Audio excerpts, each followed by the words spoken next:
है, पानी है, बिजली है, नौकरी है, स्कूल है, कॉलेज है, बीमार के लिए दवाखाने होना है, बच्चों को खेलने के लिए मैदान होना है और डिग्रियां हासिल करने के लिए डिग्री कॉलेज होना है, बीमारी पर इलाज के लिए दवाखाने होना है। क्या मेरी बात गलत है? बताओ।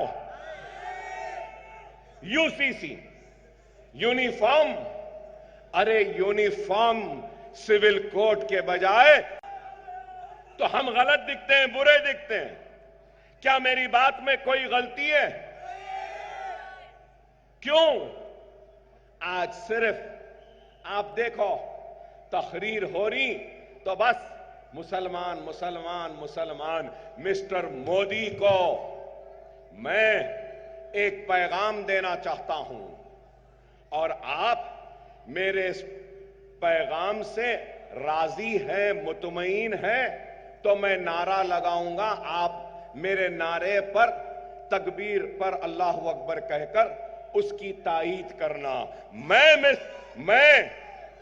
मैं अकबरुद्दीन ओवैसी इस मजमे को गवाह बनाकर, इस मजमे को अपने साथ में लेकर कह रहा हूं, मिस्टर मोदी, हम मुल्क के वफादार हैं, हम इस मुल्क से मोहब्बत करने वाले हैं। मुल्क के लिए अगर वक्त ऐसा आएगा तो सबसे पहले मुसलमान अपने सीने और गर्दनों को पेश करेगा।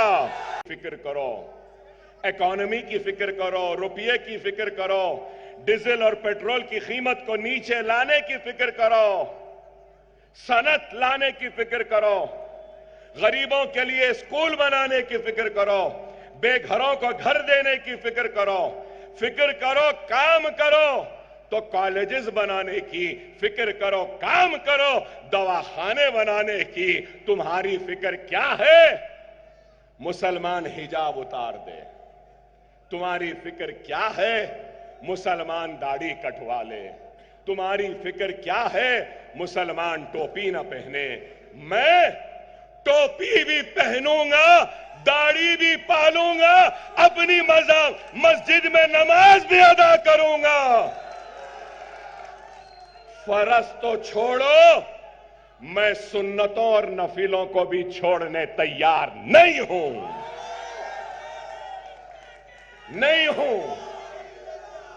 ये मुल्क किसी की जागीर नहीं है। ये मुल्क हिंदू का जितना है, मुसलमान का उतना है, सिख का उतना है, ईसाई का उतना है। ये मुल्क में सब बराबर के शहरी है।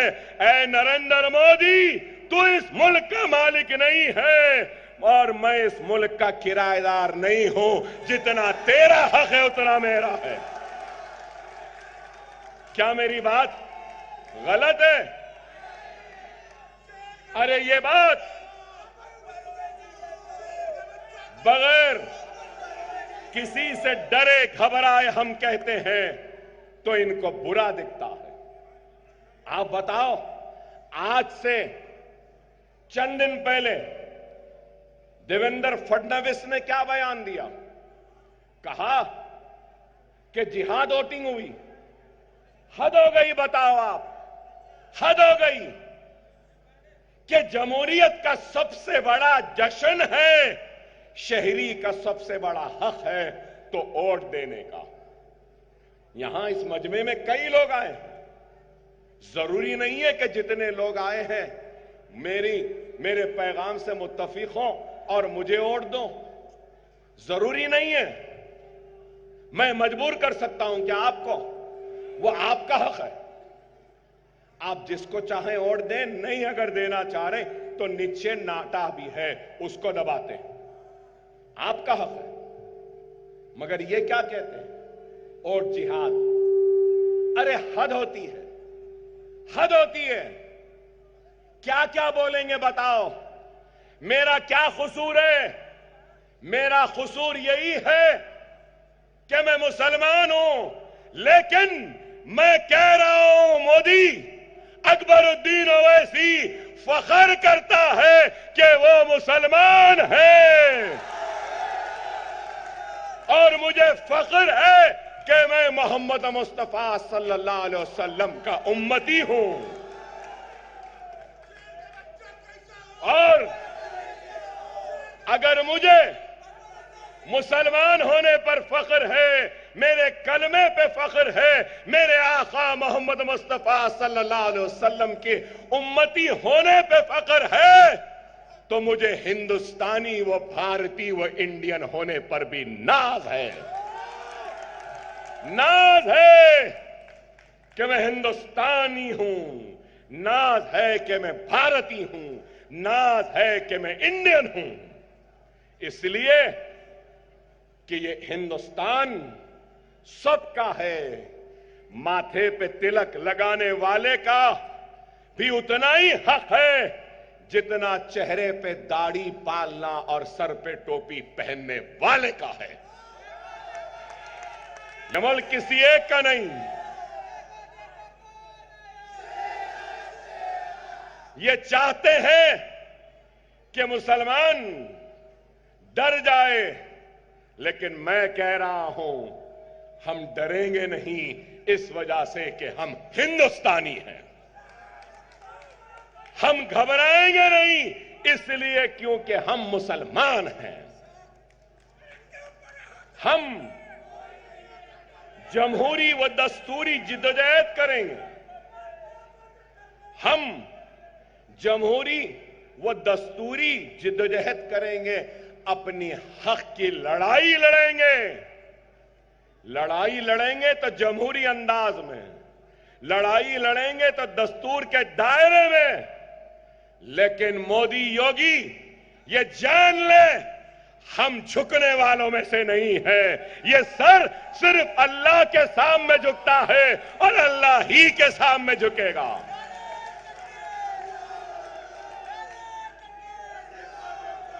इनको तकलीफ है हमसे, तो इसलिए कि हम किसी से डरते नहीं, घबराते नहीं। मेरे आका मोहम्मद मुस्तफा सल्लल्लाहु अलैहि वसल्लम ने डरना नहीं सिखाया, तो मेरे आका ने मोहब्बत से दिलों को जीतना भी सिखाया है। हम डरते नहीं का मतलब यह नहीं कि हमको दबाते रहेंगे। हम अपनी मोहब्बत, अपने खुलूस, अपनी वफादारी के जरिए हम इस मुल्क में इतने नस्लों से रहे हैं, आने वाली नस्लों तक हम इसी मुल्क में रहेंगे। हम इस मुल्क से जाने वालों में से नहीं हैं। जिनको जाना था चले गए। हम यहां हैं इसलिए कि यह मुल्क हमारा है और इसको हम हमारा मानते हैं, इसलिए हम यहां हैं। मोदी योगी फिक्र करना है तो इस बात की फिक्र करो कि अयोध्या में बाबरी मस्जिद को शहीद किया, अयोध्या में मंदिर भी बना दिए, राम लल्ला वहां पर हैं, श्री रामचंद्र जी का मंदिर भी बन गया, सब हो गया। मिस्टर योगी बताओ अयोध्या क्यों हार गए? फिर क्यों हारे? क्यों हारे? शायद मेरी बात खराब दिखेगी, मगर मैं ये मानता हूं कि गंगा वाकई में बहुत खराब है, पोल्यूशन है, उसको साफ करना है, गंदगी को निकालना है। लेकिन अगर ऊपर वाला भगवान अल्लाह गॉड अगर गंगा मैया को जबान देगी तो गंगा मैया भी कहेगी कि मेरी गंदगी को छोड़ो, पहले बीजेपी और ये आरएसएस की गंदी सोच को खत्म करो, उसके बाद मेरी गंदगी को खत्म करो।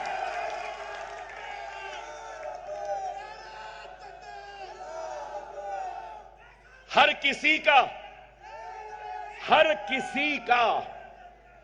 किसी का अकीदा है, ईमान है। मैं अल्लाह को मानता हूं, कोई राम को मानते हैं। योगी तुम ये क्यों नहीं सोचते कि राम भी तुमसे नाराज हो चुके हैं, क्योंकि तुमने राम के नाम पर इस मुल्क को बांटने का काम किया है और अभी भी तुम बांट रहे हो। हम इस मुल्क को बांटने के लिए नहीं। हम ये चाहते हैं कि हिंदू, मुसलमान, सिख, ईसाई सब मिले और सब एक हो जाए तो हम दुनिया के सुपर पावर बन जाएंगे। अगर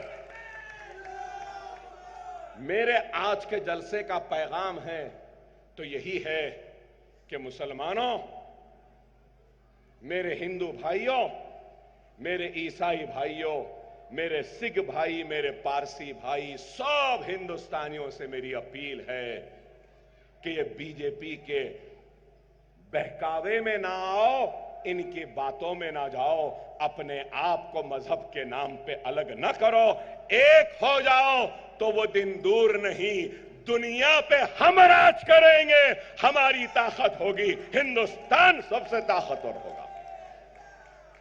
यही है हमारी बात, यही है हमारा पैगाम। एक तरफ ये है कौन? बीजेपी, शिंदे सेना, पवार नेशनलिस्ट कांग्रेस। बीजेपी का सोच क्या है? आइडियोलॉजी होती है ना हर एक की। यहां पे पढ़े लिखे लोग हैं, जो कम्युनिस्ट होते हैं वो मार्क्सिज्म को मानते हैं, उनकी थियरी को जानते हैं। जो कैपिटलिस्ट होते हैं वो कैपिटलाइजेशन पर, सोशलिस्ट होते हैं, है ना, सोशलिस्ट, हिंदुत्व। बीजेपी की जो भी आइडियोलॉजी है आप जानते हैं, हिंदू नेशनलिस्ट सही है। बीजेपी सावरकर और दूसरे आरएसएस के सरबराह गोलवालकर, सावरकर और गोलवालकर को आइडियोलॉजी को मानने वाले। नेशनलिस्ट कांग्रेस मराठा और फिर सेक्युलर बोलती, सब बोलती है अपने आप। शिवसेना भी सावरकर और गोलवालकर की थ्योरी को मानती है। सही है ना मेरी बात? अब सवाल यह है कि कांग्रेस उद्धव ठाकरे सेना के साथ और फिर उसके साथ एनसीपी के साथ, तो मेरा सवाल यह है, मैं शरद पवार साहब से भी पूछना चाहता हूं, मैं राहुल गांधी से भी जानना चाहता हूं, क्या आप सावरकर को और गोलवालकर को मानते हैं या नहीं? उनको हीरो मानते हैं या नहीं? सवाल ये है। मगर मैं बताना यह चाहता हूं, राहुल गांधी तो कई जलसों में कहते हैं कि सावरकर को हम नहीं मानते, आरएसएस की थियरी को हम नहीं मानते। फिर आज आप शिवसेना ठाकरे के साथ इत्तेहाद करे हैं, तो मैं पूछना चाहता हूं, क्या आप उनको महात्मा गांधी का सबक पढ़ाने में कामयाब हो गए या वो सावरकर का सबक आपको पढ़ाने में कामयाब हो गए? बोलो ना। ये भड़काऊ नहीं है ना भाई, भड़काऊ नहीं है ना, ये सवाल है। सवाल का जवाब दीजिए। मेरी आइडियोलॉजी क्या है? मजलिस की आइडियोलॉजी ये है कि हम सबको साथ लेकर जाएंगे, और हमारी आइडियोलॉजी ये है कि हम हिंदुस्तान की सबसे बड़ी अक़लियत मुसलमानों की हक की लड़ाई लड़ेंगे। दस्तूर में जो हुकूक दिए गए हैं उन हुकूक को उन तक पहुंचाने की जिद्दोजहद करेंगे। हम शरीयत की हिफाजत करेंगे, मसाजिदों की हिफाजत करेंगे, हिंदू मुसलमान को सबको साथ में लेकर इस मुल्क को आगे बढ़ाएंगे, दलितों का साथ लेंगे। और हमने ऐलान किया है कि मराठवाड़ा की पसमानदगी के लिए हम मराठवाड़ा रीजन के लिए 50,000 करोड़ का मुतालबा करेंगे। और हमारी आइडियोलॉजी ये है कि मराठों को रिजर्वेशन मिलना चाहिए और मराठों के साथ हमको भी कुछ रिजर्वेशन मिलना चाहिए।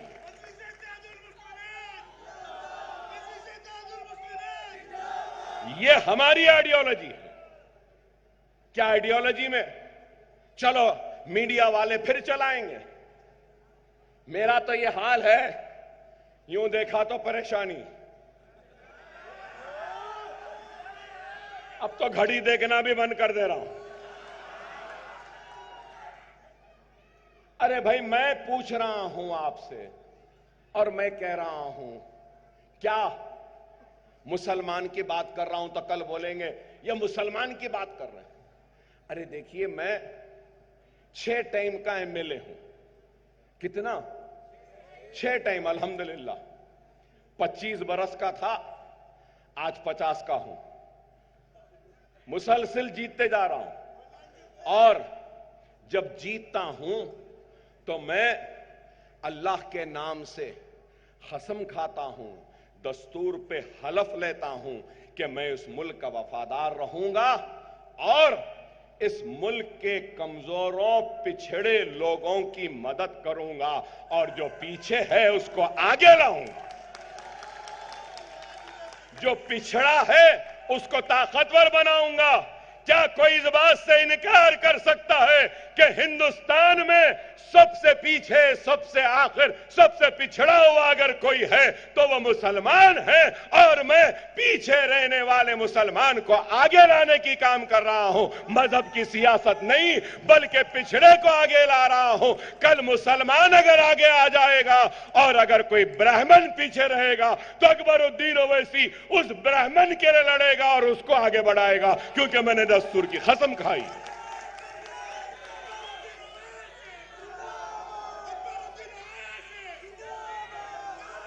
मगर ये क्या चाहते हैं? ये क्या चाहते हैं? इनकी आवाज ना हो। क्यों ना हो?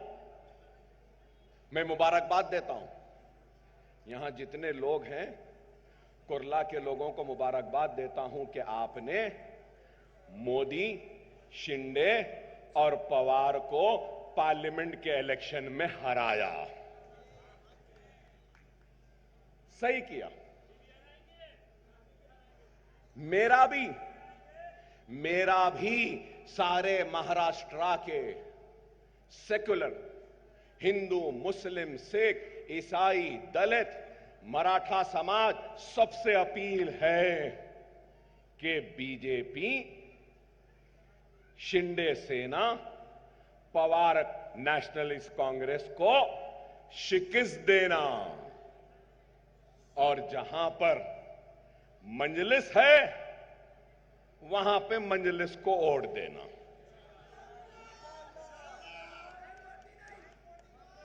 देखिए, मैं आपसे नहीं तो किससे मांगू मेरे भाई? हाथ फैलाऊं तो किसके सामने फैलाऊं? क्या मोदी से मांगूं या तुमसे मांगूं? योगी से बोलूं या आपको बोलूं? अपना से मांग रहा है, क्योंकि अपने का हक है। मेरा हक आप है, आपका हक मुझ पे है और वो हक से मांग रहा हूं आपसे।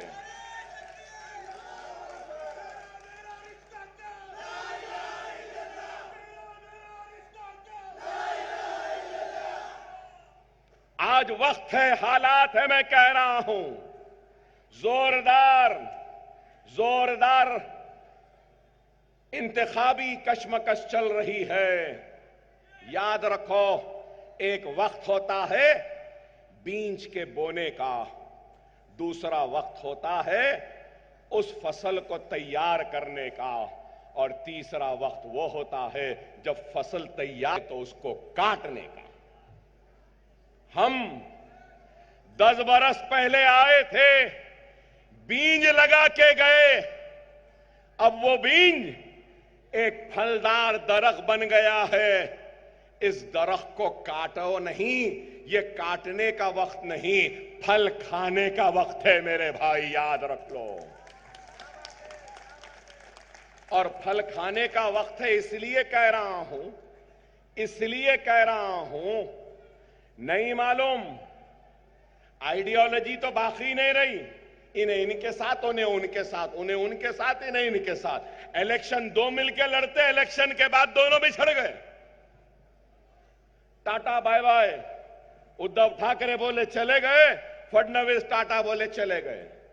फडणवीस मोदी बोले हां, हमको छोड़ के जाते हम तुमको तोड़ देंगे, तोड़ दिए। आधा इधर आधा उधर, वो इधर।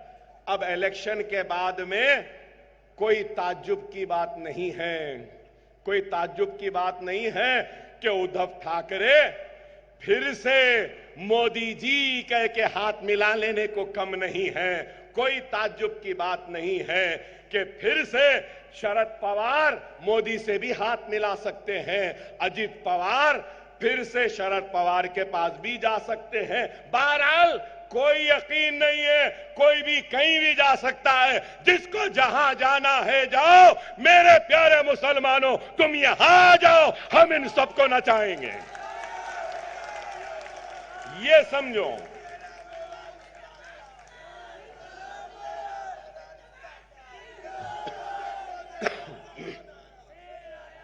आज कांग्रेस है तो सब कहते हैं कांग्रेस सेक्युलर।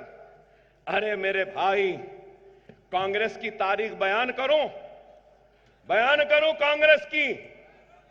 1961 जबलपुर का फिसाद कांग्रेस की देन, 1962 अलीगढ़ का फिसाद कांग्रेस की देन, अक्टूबर 62 का फिसाद मेरठ का यूपी में कांग्रेस की देन, 1964 में कलकत्ता जमशेदपुर बिहार में रोड किला का फिसाद कांग्रेस की देन, 1968 में करीमगंज का फिसाद कांग्रेस की देन, 1969 में अहमदाबाद का फिसाद कांग्रेस की देन, 1970 भिवंडी का फिसाद कांग्रेस की देन, 1974 का दिल्ली का फिसाद कांग्रेस की देन, 1978 हैदराबाद का फिसाद कांग्रेस की देन, 1979 का फिसाद जमशेदपुर बिहार कांग्रेस, 1980 मुरादाबाद कांग्रेस, 1981 बिहार शरीफ कांग्रेस, 1981 हैदराबाद का फिसाद कांग्रेस।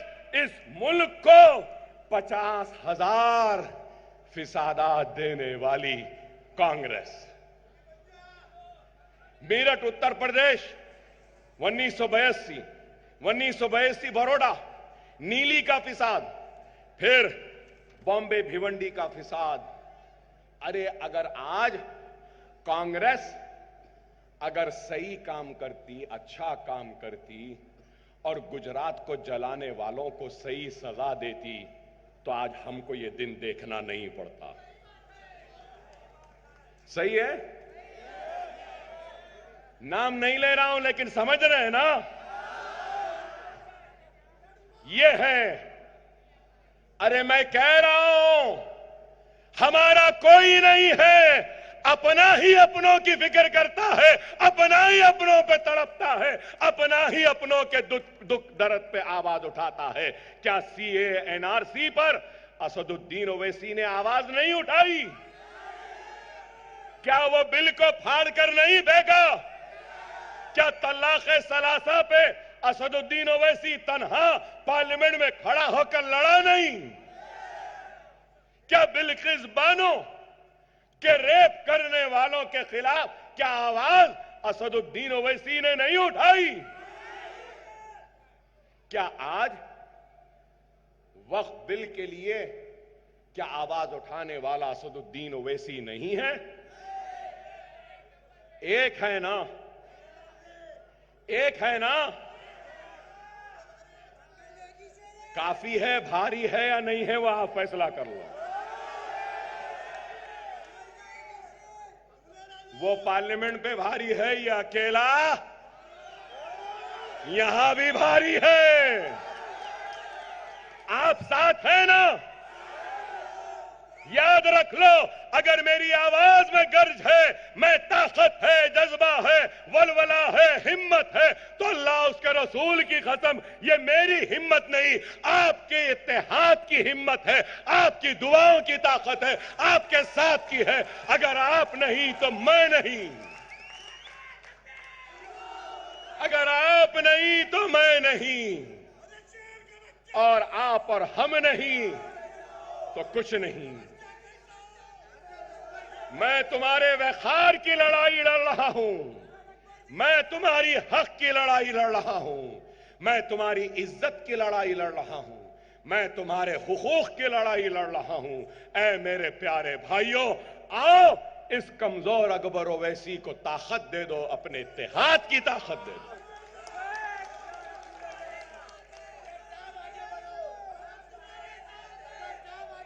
मेरे भाई, मैं बीमार रहता हूं, मैं बीमार रहता हूं। एक गोली है, अंतड़ियां नहीं, मेरे गुर्दे खराब हैं, ये हाथ मेरा उठता नहीं, पूरा हाथ छन्नी है। लोगों ने कहा ये तो मर जाएगा। आज भी डॉक्टर्स ने मुझसे कहा कि अगर आप जाएंगे, तकरीर करेंगे, गाड़ी में हिलेंगे तो आपकी अंतड़ियां फट जाएंगी, आप मर जाएंगे। लेकिन मुझे अपने दर्द, अपने कर्ब, अपनी तकलीफ से ज्यादा अपने मुसलमानों के दुख तकलीफ का एहसास है, इसलिए आया हूं तुम्हारे दरमियान।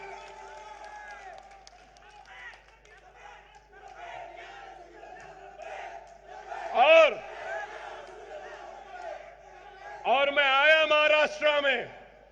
मैं महाराष्ट्र में आया तो कानून के मुहाफिजों ने मुझे नोटिस दे दी, ऐसा बड़ा, जिसको मैं लव लेटर समझता हूं। मैं बहुत चाहता हूं इन पुलिस वालों को, इस वास्ते कि ये दिन रात इतनी मेहनत करते हैं, इतना काम करते हैं, ये भी मुझे पलट क्यों नहीं चाहते हैं। Thank you sir, thank you. मुझे नोटिस दिए, आप ऐसा नहीं बोलना, वैसा नहीं बोलना, ये नहीं। बोला जी अच्छी बात बोल के दस्तखत करा, दे दिया। अब मेरे पुलिस वाले, खाकी वर्दी वाली बहादुर सिपाहियों से, मेहनत करने वाले सिपाहियों से एक मंजूरी आपके जरिए लेकर उन तक पहुंचाऊंगा।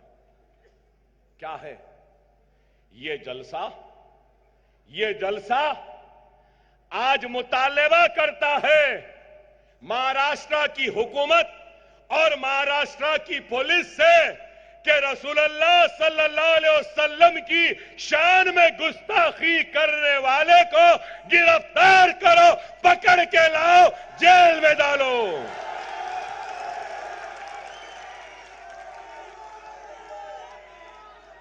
मेरा मुतालबा कबूल है? मेरी बात से राजी हैं? क्या मैंने सही बोला? क्या मैंने आपकी दिल की बात कही? क्या मैंने आपके रसूलुल्लाह की मोहब्बत की तर्जुमानी की है? तो जोरदार नारा लगाओ, ऐसा नारा कि मुंबई शहर में सिर्फ ये नारा गूंजे, ऐसा जोरदार नारा लगाना। नारे तकबीर, नारे तकबीर, नारे तकबीर। मुझे यकीन है मेरी बात नहीं तो नहीं, इनकी बात तो ये जरूर सुनेंगे। याद रखो, वक्त है, हालात है, यहां है हमारी बहन अस्मा शेख। सारे नाम पढ़ लो, एक नाम अपना नजर आएगा मजलिस का, जरा इसका ख्याल रख लो। हां, लोग इधर जा रहे हैं, उधर जा रहे हैं, मैं यकीन से कहता हूं कि ये मेरी ईमान वाली बहन, कलमा पढ़ने वाली बहन कहीं नहीं जाएगी, हरे झंडे के साथ ही रहेगी, मजलिस के साथ रहेगी, आपकी लड़ाई रहेगी। आपको इसके साथ की जरूरत है और इसको आपके साथ की जरूरत है और आप दोनों के साथ की जरूरत अकबर ओवैसी को है। अकबर ओवैसी, आप और ये मिलकर एक नई तारीख रचेंगे और इंशाअल्लाह ताला हम कुर्ला की इस रिजर्व सीट से उन लोगों को भी शिकस्त देंगे जिन्होंने कभी अंबेडकर को भी शिकस्त दी थी। ये वही सरजमीन है, प्रेस वाले हैं, अंबेडकर को तो सब बोलते हैं ना। आपको नहीं मालूम नौजवानों, 1950s में यही हल्के से बाबा साहब अंबेडकर इलेक्शन लड़ना चाहते थे तो कांग्रेसियों ने बाबा साहब अंबेडकर को टिकट नहीं दिया, वो दूसरे एक पार्टी से लड़े तो सबने मिलकर बाबा साहब अंबेडकर को हरा दिया। आज हम बाबा साहब अंबेडकर की शिकस्त को हम मजलिस की कामयाबी में बदलना चाहते हैं। आओ मेरे दलित भाई, आ जाओ मिलकर, आप और हम काम करेंगे। आओ मेरे हिंदू भाई, आप और हम मिलकर काम करेंगे। आओ मराठा समाज, आओ तुम्हारे रिजर्वेशन में हम आपके साथ हैं, आप हमारा साथ दो। मराठा, दलित और मुसलमान मिलकर एक नई तारीख बनाएंगे और महाराष्ट्र को सुनहरा बनाएंगे, महाराष्ट्र को तरक्की देंगे। यही कहना था, यही दरखास्त थी। कमजोर आवाज दब रही है। बस आखिर में आपसे 2-3 नारे लगाऊंगा, जोरदार लगाना, लगाएंगे ना? हिंदुस्तान, भारत, इंडिया, नारे तकबीर, नारे तकबीर। मजलिस इत्तेहादुल मुस्लिमीन, मजलिस इत्तेहादुल मुस्लिमीन। अस्मा शेख, अस्मा शेख, पतंग पतंग पतंग पतंग पतंग पतंग रहेगी। पतंग खिली हुई है, झुकाना है, जोर से खींच के काटना है आसमान में, सिर्फ पतंग पतंग पतंग रहेगी। सलाम वालेकुम।